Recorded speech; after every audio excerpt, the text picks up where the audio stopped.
In the total absence of British opposition, it's just not the done thing in this country. The ladies of the Midwestern United States Women's Rugby Tour split up amongst themselves for an exhibition game. Those who had perhaps come to jeer ended up cheering instead, though not all remained convinced it was for them. What do you think of it so far, madam? A bit rough. Would you like to take part yourself? No fear. Why not? It's too rough. That's not my kind of thing, really.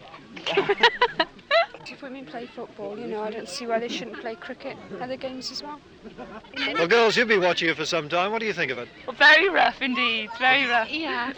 Would you like to get involved? No, thank you way. very much. No, thank no, you. not at all.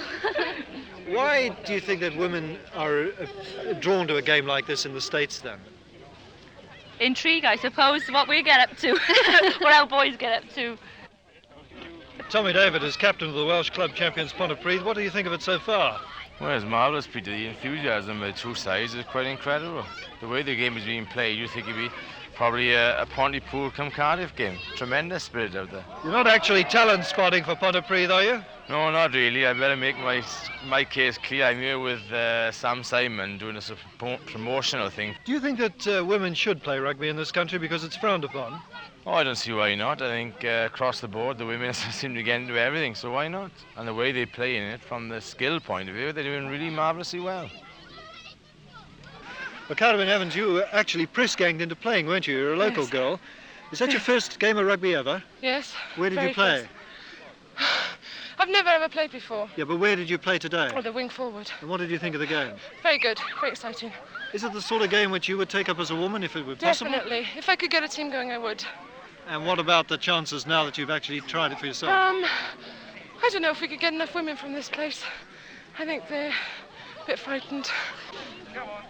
Sure, the pace was slower, the tackling less fierce, and the language more moderate.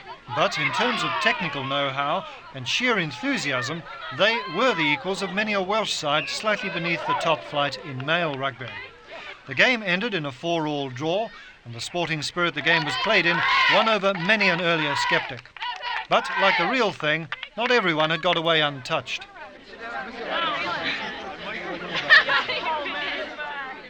Pam, that was a splendid performance. I think all the men watching were very impressed by the way your side played. Oh, thank you. How much rugby do you play in the States? We play, most of us play 2 seasons a year. September, October, and part of November. And March through part of May in the spring, and So every weekend. It's a pretty popular game then. There's about 150 to 200 women's clubs. And are you hoping that you might get it to take off here? Well, we don't expect that. It would be nice, but we don't really expect that. Barbara, you're here as part of this 35-team or 35-woman squad. I got to get the phraseology right. And you're not looking at your best, even though you've just come off the field. What is it about rugby that appeals to you? I would imagine the same thing that appeals to a man. I enjoy the camaraderie. I enjoy the physical contact. I enjoy the running about, kicking. Same thing as a man, the drinking, the singing, sure. It doesn't make you feel less feminine? Oh, goodness, no. In fact, it's giving me a little more self-confidence in my femininity, believe it or not.